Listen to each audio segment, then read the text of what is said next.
I bought this little mandolin in Brazil on the way to China, and almost everybody I came in contact with in my squadron and otherwise signed it. You get a picture of all the people that signed this thing. Most of them are in my squadron. It was a 76 Fighter Squadron.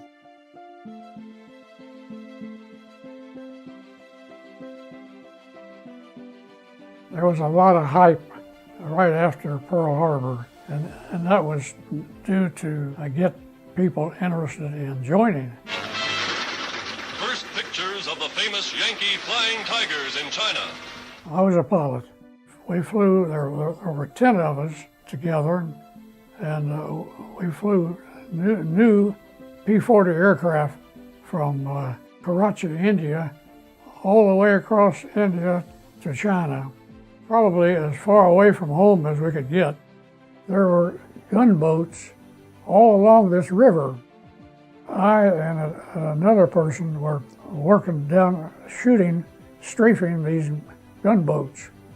And I looked behind, and there sat 2 Japanese airplanes.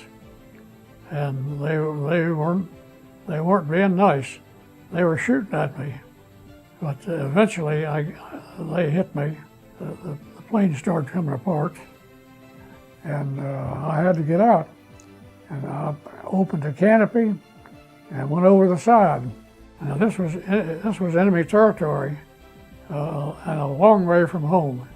I hid for a full day, submerged in a rice paddy.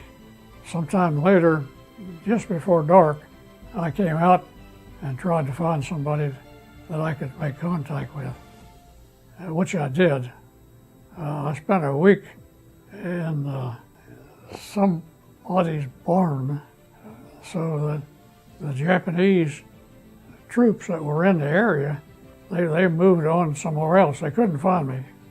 Eventually, the people at this farmhouse took me to a general that was actually hiding close by.